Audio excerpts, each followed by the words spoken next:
Happy almost New Year to everyone. It's the 31st of December, the final day of 2025, and therefore the final edition of Wednesday with Walton and Reis, but just the final for this year. We're going to continue on in January into our second year together. It's been a great time that we've had so far, and I'm looking forward to another exciting year ahead, Kyle. Brian, it's been, a year. It's almost a year. We figured we started in January of last year. It's crazy to think it's been a joy. I've enjoyed every week, and thanks to the viewer and listener for playing along with us at home. So, because of the fact that it was the Christmas week, and of course now heading into New Year, the hot stove didn't get any hotter for the Cardinals, or really much across baseball, and that's understandable as people spend time with their families and maybe a little less time with their cell phones glued to their ear. But that certainly doesn't mean the Cardinals are done with their actions. They're not. Hein Bloom's made it clear he's looking for another right-handed bat. He's always looking for starting pitching, and of course, trading Nolan Arenado and maybe Brendan Donovan, maybe Jojo Romero. It'll be interesting to see how the spring goes. And I would imagine any signings that cost money are going to be ones that are going to happen late when prices go down and folks are a little more desperate maybe to find jobs.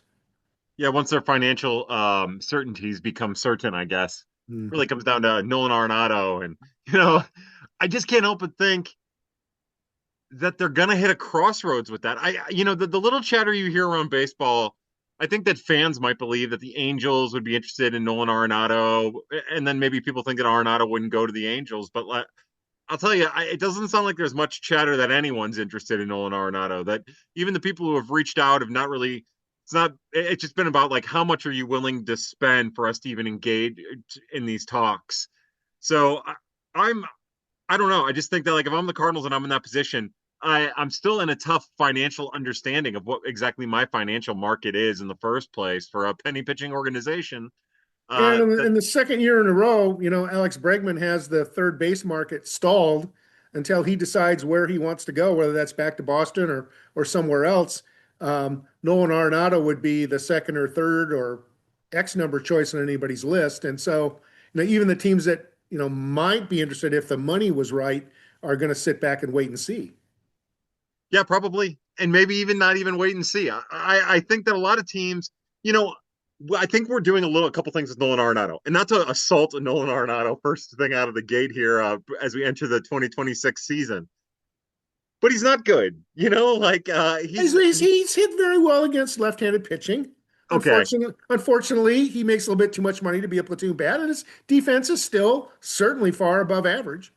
It's far above average. It's above But average. but that little problem hitting against right-handed pitching is certainly a big problem.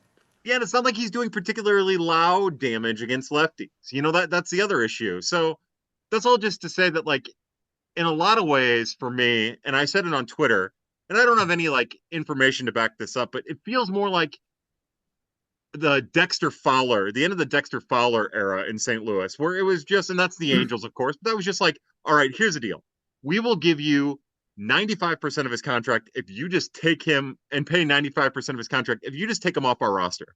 And we'll save for money or prospects, and neither will ever happen.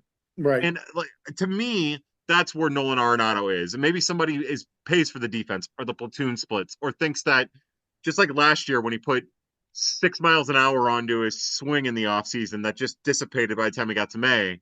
That maybe it'll stick around. But I just even then, like I think as a third or fourth option, I don't even know how many teams would have him down that far. Yeah, but as you say, they really at this point have made it very clear that nobody's been coy about it.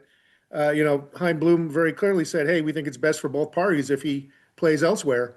And JJ Weatherholt knocking on the door is certainly another factor. I don't think Nolan Gorman's pushed anybody out of a job, but Weatherholt, would certainly be a natural fit at third base, and he's going to come to camp with every opportunity to probably earn that job.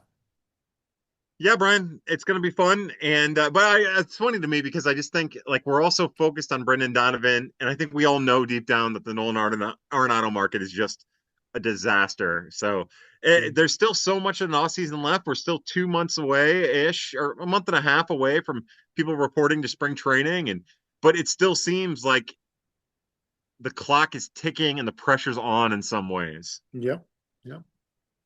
All right. So, before another topic I want to cover here, but maybe I'll wait till the end to do that to see, because the core of what we're going to discuss today is where we are on the Cardinal Nation's top 50 prospect countdown list for 2026.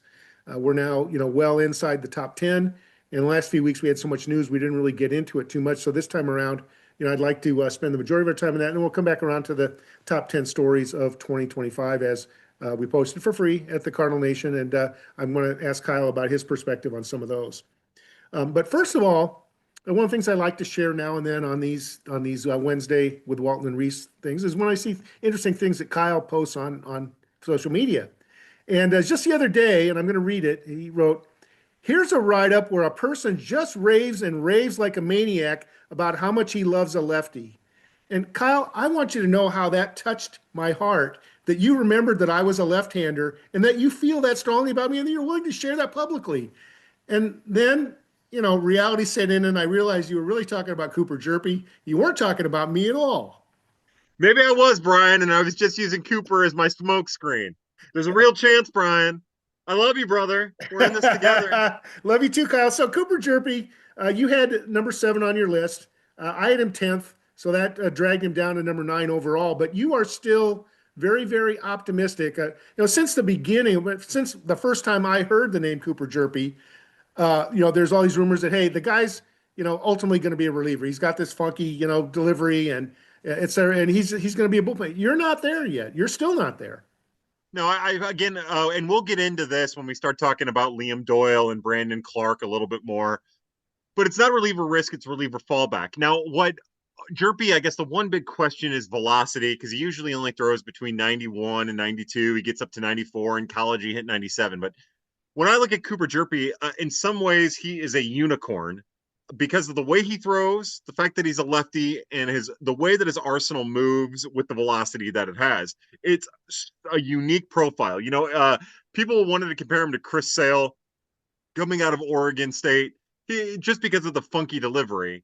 And he's not that. He's not ever going to be that. Like that's not within the realm of possibility for him. But he could be a very good left-handed starter with just this funky motion. And Mm-hmm. it's so much fun to watch. It's fun to watch Statcast, like we mentioned in the write-up of Cooper Jerpy. It's fun to watch Statcast in spring training try to quantify what his pitches are, because it can't. He broke Statcast, and that'll keep happening until Statcast can hone in on exactly what's going on. But this computer system, this pitch tracking computer system, didn't get the break right on his pitches, didn't get the spin right on his pitches, and didn't get the classification of his pitches correct. And that shows you how hard it is to hit him. There's questions, but It also, by the way, tells me that there's still value in traditional scouting. And for those people who think that numbers can replace every person possible, there's a balance for a reason. absolutely, Brian. Great point that I probably was going to gloss right over. So I'm glad you said it. It allows for extrapolation, where the And data. interpretation. Uh-huh. I mean, numbers are very precise, right? You can go to third decimal point, but that doesn't necessarily mean the conclusion you should draw that hard and firm of conclusions from them. Exactly, and it doesn't take into account what might change. But like you said, interpretation, extrapolation, and it also scouting gives range of possibilities instead of strict data points. But no, so that's all just to say that there isn't anybody else in the Cardinal system who does what Cooper Jerpy does the way that he does, and there aren't a lot of prospects in baseball who do it the way that he does. So that makes him unique, and in that uniqueness and left-handedness, as a Brian, I not only do I love you for being a lefty, but I've been told I need to love myself more for being left-handed, and so I'm going to love myself for being left-handed. And us weirdos, we got to stick together. So I do have love for Cooper Jerpy for being a little weirdo. That explains a lot about our chemistry here in these, doesn't it? That's it, Um, Brian. Everybody's been trying to figure it out, and it's just we're two weird lefties. Now, I will say I'm a little impatient about Cooper Jerpy. It's not fair. Yeah. 2022 draft pick. It's not like he's been around as long as Tink Hence, but we're not going to see him probably till mid-year, right? And after Tommy John, nobody is themselves immediately.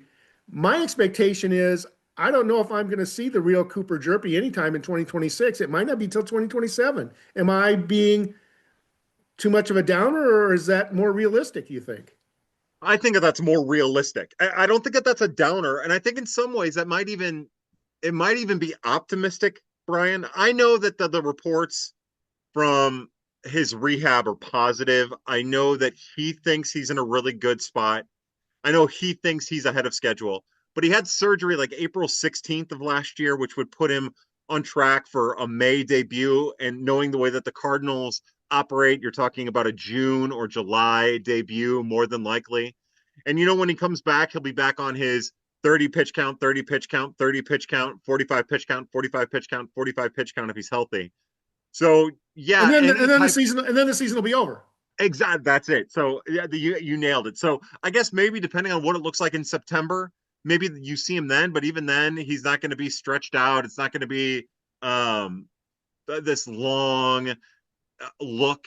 So yeah, I think more than likely with and maybe we'll get into some of the other pitchers too, but not just with Cooper Jerpy, but some of the other pitchers on the countdown we might not really be hearing about until the midpoint or later of the 2026 season. I'll take injured pitchers for 600, Alex. Yes.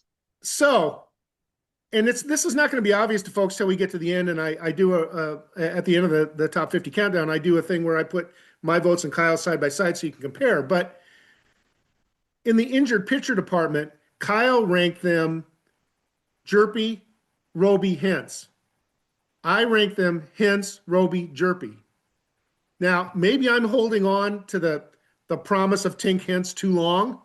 And of course, Tekoa Roby was had that tremendous start to the year, moved up to Memphis, figured it out, looked like he was on his way, and then boom, the elbow. Now, you kind of touched on this, Colin. I'd like you to go into a little more detail about it. Cooper Jerpy had a lot of problems, or sorry, not Cooper Jerpy. Tekoa Roby had a lot of problems with his shoulder. And then all of a sudden didn't really have elbow problems that we knew, and all of a sudden his elbow was blown out. Was there a cause and effect where maybe Roby was trying to learn how to pitch around his shoulder problems of the past and put too much strain on his elbow, or am I, becoming a doctor without, license?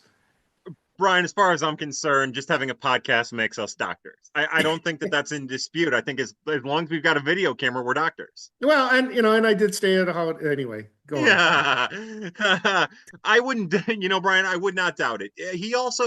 Roby has also gone through a lot of mechanical changes over the years, and he did a lot of work between the 2024 and 2025 season to really polish up his own mechanics. He did it with the Cardinals' help, but it was really his own work, and he worked really hard to get there. And I just think that, not to say his arm angle changed or his motion changed or where he threw the ball or released the ball from changed. I just think he put a lot of work into trying to line up his body, line up his motion, and let it play across all of his arsenal. And there's all that wear and tear. It catches up. It just does. Whether again, we'll get to injured pitchers for 800 here in a second, Brian. But like with Tink Hence, it might be a lat, it might be a pec, it might be anything. It all just kind of adds up, and eventually, somewhere along the chain, it breaks. Now, but back to Roby for just a sec before we move on to Tink. Expectations were set. We're not going to see Roby in 2026. I think so. Yeah, that if my and Brian, I'm sorry if I get the date wrong, but I think his last start was like July 18th. And I think that within the week after that, he had Tommy John. And I would be absolutely shocked if we saw Tekoa Roby for anything more than maybe 3 appearances in September for Memphis, or or more likely 3 appearances in Class A, rehabbing. You nailed it. You're right. I guess as we've talked before, one of the problems about the FCL being shortened and you don't really get a chance to let them. But yeah, more than likely. Yeah, like it's gonna. I mean, it's really Palm Beach from August 1st on. Basically, it's Palm Beach or nothing. Yeah, yeah. So unless he's so far ahead of the curve, I would not expect to see Tekoa Roby doing much in 2026 for the St. Louis Cardinals organization. So Tink Hence, right? He's on again. He's off again. He comes back. He pitches tremendously. Wins a Pitcher of the Week award, right? And then disappears again. And there's definitely prospect fatigue with Tink Hence. There's no doubt about that. But the fact remains, the guy was drafted in 2020. It's 5+ years later. He's still never thrown a pitch at AAA.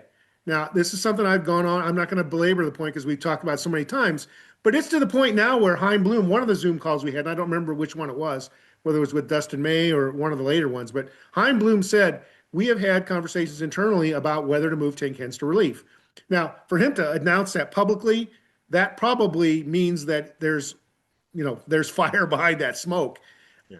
I can't believe at this point that that isn't the right thing to try, given they apparently tried, the new pitching regime tried to work with Hence this last year, and they really didn't get much further than they did before. Yeah, I don't, Brian, I go back and forth on this. I still don't know what to think or how to feel about that. And maybe that's part of what goes into my ranking, my personal ranking of Tink Hence. I just don't know what to feel or think.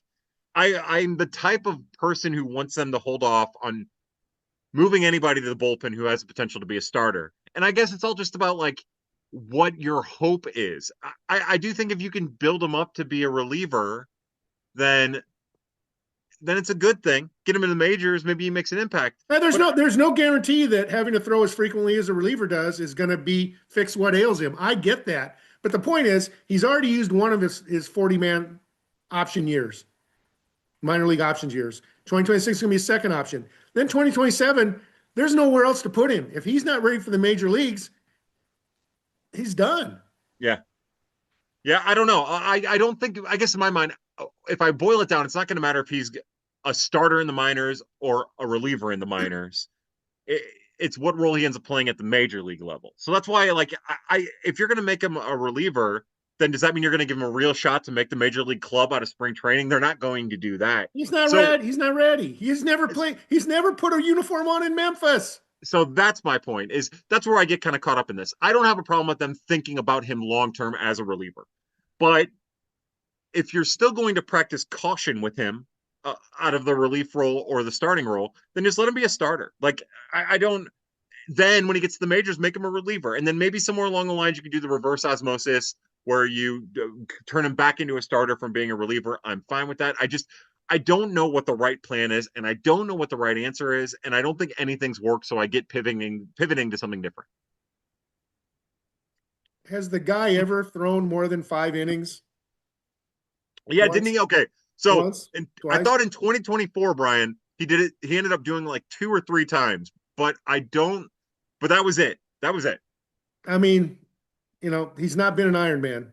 Yeah. All right. Let's move on. I do want to say just one more thing, and we're not going to disclose the article that's coming up today is Brandon Clark, and you'll have to read about Brandon Clark. But the point is, these guys, and I'm talking about Hence, Roby, Jerpy, who were the guys at the top of the system for a long time, have now been passed by new guy Clark, and of course Doyle, who was just drafted, and Quinn Matthews, who stormed onto the scene in 2024. So, these guys are now getting to the point where they're kind of, I don't want to say yesterday's news, but they're not the flashy, sexy guys that are on the upturn. And 2026, as we talked about, is going to be a year for these guys to try to, at least two of them, to try to get healthy and get back to where they were before. Yeah, I hope so. I hope that both Roby and Hence take get an opportunity and take advantage of it. Real fast too. Thinking about Quinn Matthews and Brandon Clark, both of them have injury history in their past as well. So again, the injury in 2026, just like in past years, injury history and injury, I guess, aptitude of pitching is going to be a key storyline.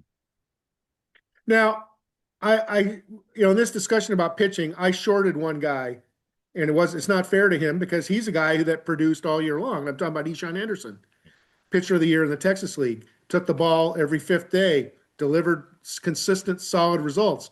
And both you and I liked Henderson, but we stopped short of bringing Henderson up into that Roby, Jerpy, Hence group. Do you think that's the right place for Ishan Henderson?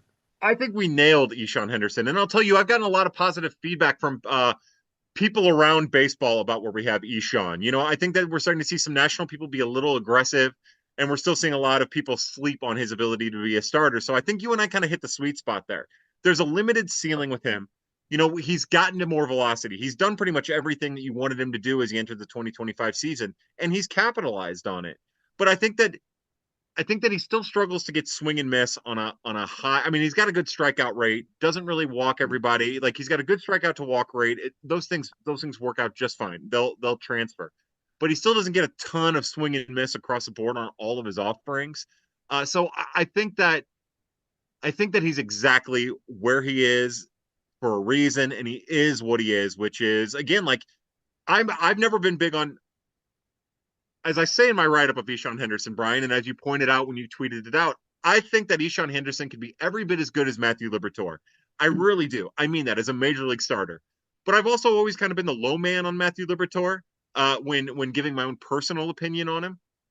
So I would say, with that in mind, let those two things average out. I don't think that Ishan Henderson is the prospect that Matthew Liberatore was. I don't think he has the high end upside of Matthew Liberatore. But if we're talking about actual practical performance at the major league level, I do believe Ishan Henderson could be a 4 ERA guy who, except for I think Ishan could be better more consistently than Matthew Liberatore was, and maybe not have the high points that Liberatore's had. So that's kind of the give and go. And I think that the Memphis rotation for 2026 will be more exciting than the 2025, only because hopefully the guys will be healthy. And, of course, Bryson Motts is coming up. Henderson should be coming up as well. Pete Hansen's in the mix, of course, and you have Matthews back. So, there's going to be some good arms on that AAA staff. And let's face it, the depth at St. Louis isn't good right now, starting pitching depth. Whether you believe Kevin Leahy's going to be an answer or not. And these guys are all going to be jockeying to try to be, that next guy up when the Cardinals need a starter. And Motts has an advantage in that he does have a 40-man roster spot right now. Yeah. Yeah, it's so funny when you said Texas League Player of the Year, Ishan Henderson. And I should have said Texas League Pitcher of the Year. If I said Player of the Year, shame on me. You said pitcher, but okay. I'm the one who screwed it up because I was thinking of Cardinals minor league pitcher of the year, Bryson Mounts. Yeah, and that was an interesting issue, right? The Texas League said, hey, Henderson's the best pitcher in the league. The Cardinals said, wait a minute, Mott's was better. In fact, he's the best pitcher in the whole system. So it's interesting how they valued these two individuals differently. And I think Mott's strikeout potential is probably one of those reasons, right? Yeah, absolutely. Yeah. I would say that Mott's command, and I think the movement profile on his secondary offerings is really the difference, which leads to a lot of the strikeout stuff. I also think, Brian, to something you brought up, I think the fact that he's on the 40-man probably pushed the Cardinals' hands in as opposed to like the actual league itself.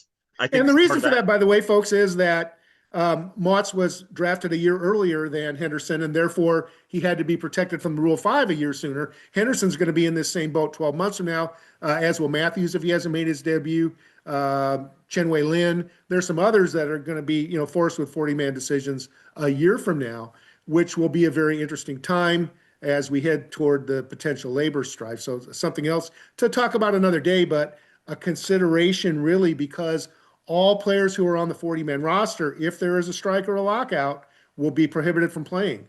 So you've got guys that are on the cusp of the majors, and on the offensive side, a guy like Joshua Baez could be smack in the middle of that, where they're on the 40-man roster, therefore they're on strike or they're locked out, and they can't play. And that's the worst thing. Major League, if Nolan Arenado gets a month or two off, it's not going to matter much. But a month or two or three or whatever of development for Joshua Baez or Bryson Motts or Ishan Henderson as they're on the cusp of the majors is a big deal. Oh, yeah, absolutely, Brian. God, this next year, I feel like every week we're going to talk about the potential, and we've pretty much done it to this point, really, but the looming labor strife is just going to be such a cloud over the 2026 season. It does make me wonder, and I hadn't thought about it in the context of Josh Baez, and I still would like to talk about Bryson Mounts, but we're going to go on to the Josh Baez. Oh, no, that's okay. We can come back. Well, we'll come back to Mounts. Go ahead. Well, I want to get your opinion. Do you think that there's a chance? I just used a word as if I was from Alabama or something. No disrespect to our friends in Alabama, but do you think that there is a chance that there's a chance that that having Josh Baez up at the major league level at some point in the season actually the Cardinals would look at it as benefiting him as they enter some potential labor strife? I think the bigger question will be, what's the outfield situation going to be like in St. Louis? As we talked about last time around, Nootbaar's out of the picture for a while because of his rehab. Jordan Walker's going to get some more time, but how much? Don't know. They're going to bring in a right-handed hitting outfielder, maybe a veteran kind of guy. But for me, the biggest question, and Joshua Baez is a guy that, you're really, full steam behind his breakout in 2025.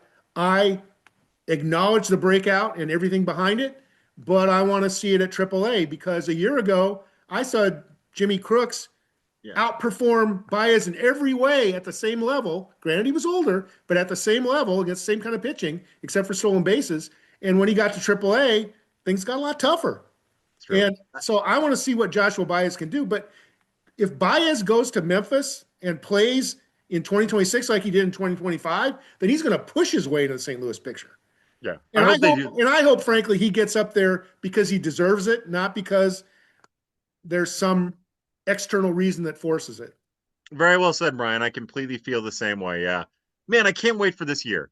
I can't wait to see how these guys do at AAA. Because for your like to the point that we kind of allude to, and that you keep making, a lot of these pitchers, a lot of these players are getting that push. Like part of the reason why the Cardinal system looks stronger than it ever has is not only because of the depth on the pitching side, but it's really because so many of these guys are going to be at AAA or pushing for AAA. And I think that really and pushing for a major league spot. And I think that really changes the dynamic and the perception of the organization. Now, before we get to Bryson Mounts, I will ask you, Brian, if he's healthy, will Markevian Tink Hence start the year at AAA? Yes.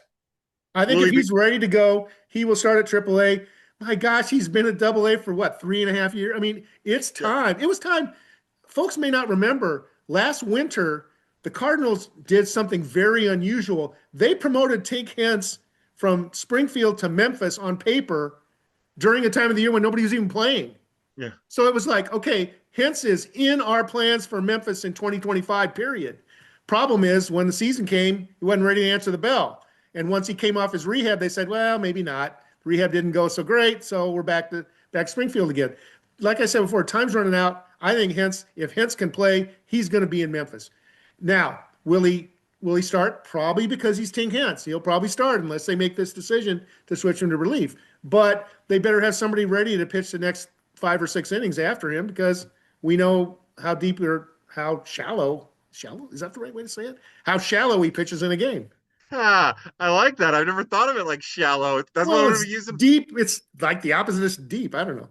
No, that's perfect. He pitched shallow into the game. There you go. All right, shallow start. Bryson Motts. Speak your piece on Bryson. Left-handed pitcher. Okay, Cardinals organization pitcher of the year. Yeah, woohoo! Now, Brian, as we transition to Bryson Motts, I will also say as long as there isn't a ton of moves, let's spend a little time next week talking about, and of course, I mean this is very like behind the curtains for the audience. We'll spend some time next week talking about our perceived Memphis starting rotations for the 2026 season. I think it'll be a good opportunity as you will be down in Florida, taking in some of the sights and sounds. And we'll spend a little time talking about that, unless news breaks. And I mean, if the Cardinals were to trade Brendan Donovan or Lars Nootbaar, we'd probably spend all half an hour talking. I want to also, though, that's great, and I agree. I want to talk about the rotations at the other levels, and I'm specifically, my focus is on the Class A teams because I'm just looking right now at the roster matrix, which is something free at the Cardinal Nation, shows everybody by level, by position. Right now, I count 9 starting pitchers at Peoria and 8 at Palm Beach. That's 17 starting pitchers without counting guys moving up from the complex league for 10 spots. So not only am I interested in which names we think are going to rise to the top, because, I mean, all these new names, Dome, Elisalt, Franklin, Clark, Aida, Fajardo, right? All these guys, and Van Dyke, who came in through the draft. There's all these guys that are they want to start, and there's not enough places to put them. Yeah, Lynn, I mean, Lynn will be at Springfield, but yeah, it's like, it's a really fascinating thing. And they've already started transitioning some of these guys to the bullpen, right? Not the guys that you're mentioning or highlighting, but like Salas and Saladin. And and I'm not even counting them anymore. That's what I mean. Yeah. Like I'm thinking about Braden Davis is going to be back. And what about Holiday? And you got Davila and Brant Thompson and Sekera. Dukanich and Ethan Young. Dukanich. Yeah, Yeah. Well, Kate, what are they going to do? I mean, it's great. It's a great problem to have, but when you get down to practical, they almost are going to have some kind of tandem set up yeah. or something to sort these guys out because you don't get enough time in spring training to make major decisions about whether guys are going to be starters or relievers for their career that soon. They Yeah. can't. Yeah, I guess it's good because if the past is any indication, about half of those guys will have Tommy John surgery. No, knock on wood. I don't mean that, but uh, it is good to have that depth. But they are going to end up having to make some really tough decisions. I know that they've been pretty candid about saying that they're going to be slow playing a lot of player development. So I guess what you would have to do is you'd have to work backwards from what you think the Springfield rotation will be. But all of the guys you mentioned, every single one of them I would not say is ready for Double A. Like other than Lynn, who's already been there. I don't. I think about like for me.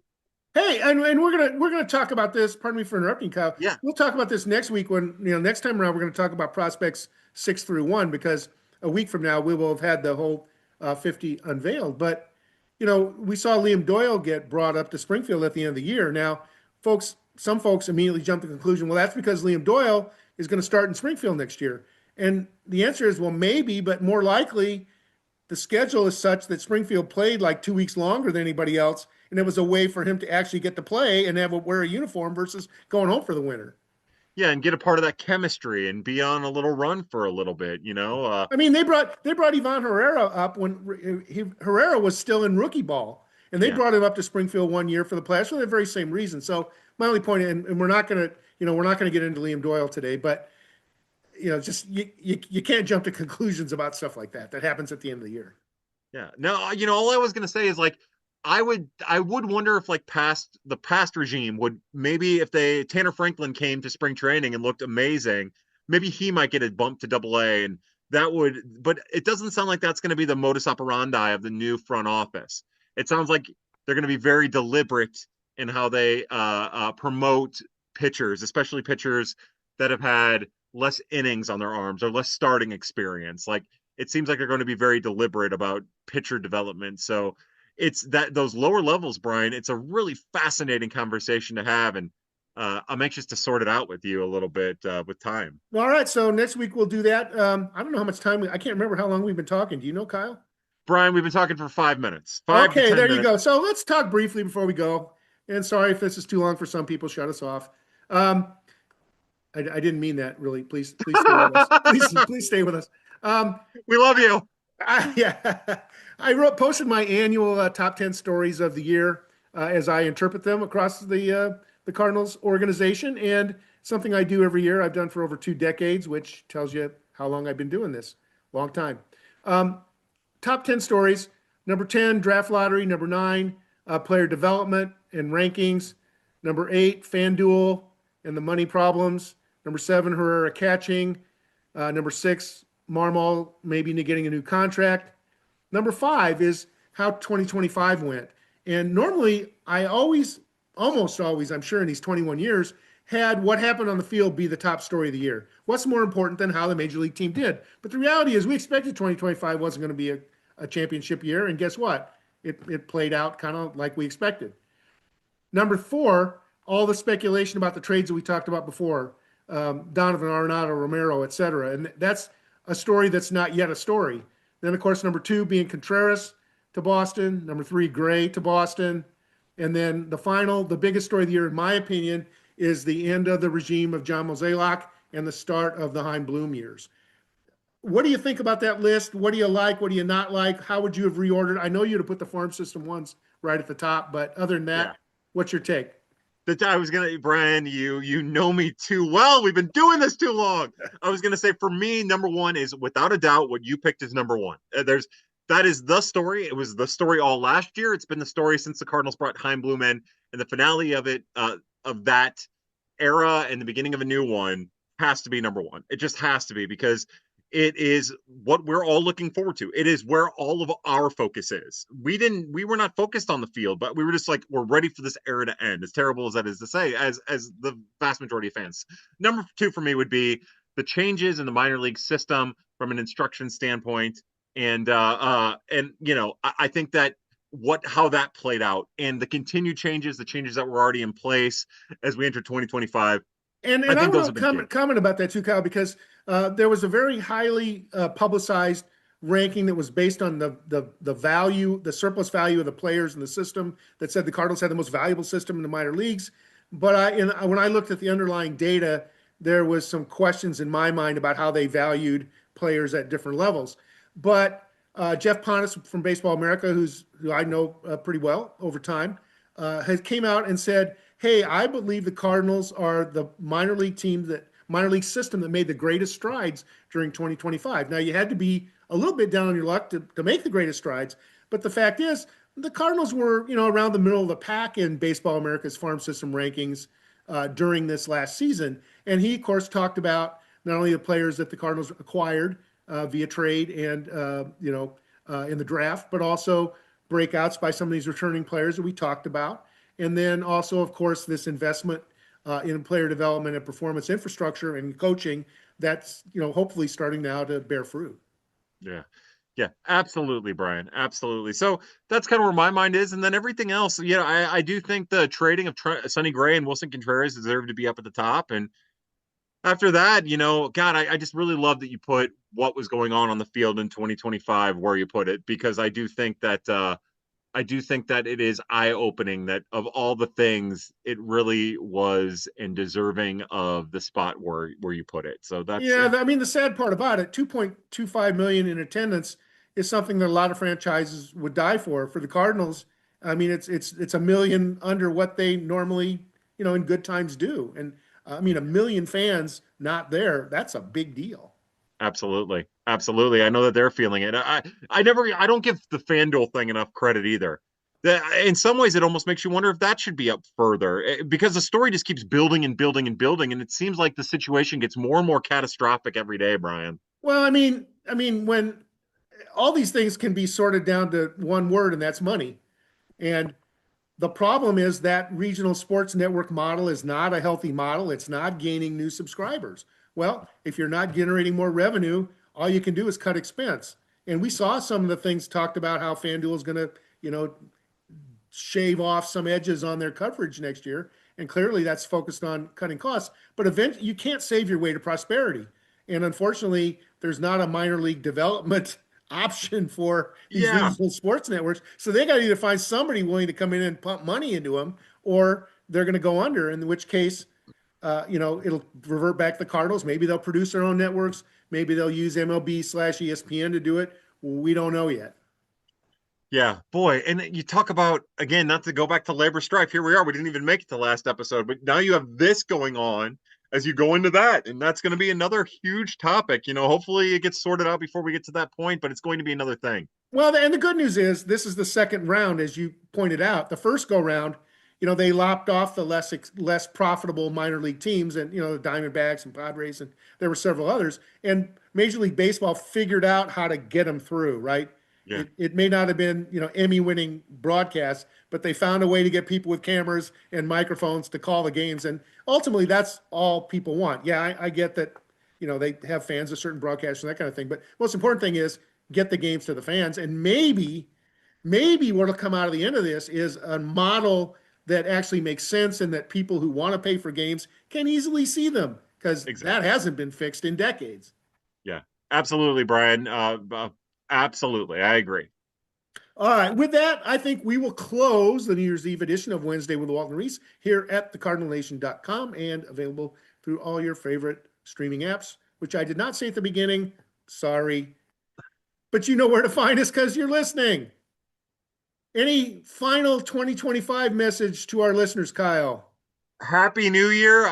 When we start 2026, I promise we'll talk about Bryson Mounts. But next time, I'm anxious to talk over baseball with you in 2026 and talk it over with Brian. And thank you for this, and it's been fun, and I hope that you're enjoying it. And continue to follow our top 10 countdown, top 50 countdown, but now we're inside the top 10. And like I said, next week it'll all be on the table. We still have to do a couple of insertions of Fajardo and Aida, but you'll see them placed in our top 50 at different spots. And hopefully the Cardinals will make some more trades and we'll have even more players in our top 50. Who says 50 has to be 50? No one apparently, not the Cardinals All or right, the then. Boston Well, Red Sox, I guess. yeah, yeah, exactly right. And by the way, hey, and credit to the Red Sox. The Red Sox have, had a very good farm system. It wasn't like Bloom. I just want to make sure folks understand. Bloom wasn't just trading with guys that he's comfortable with. The Red Sox, one of the things that Bloom did very, very well, that everybody gives him credit for, is that he helped build up that farm system so that they had trade capital for teams like the Cardinals coming around. Absolutely. And that's what the Cardinals are trying to do. And hopefully it bears out for the Red Sox, but then the Cardinals, more importantly, in the near future. All right, go Heim, go. Thanks, and we'll put the wrap on 2025. Talk to you next year. Bye now.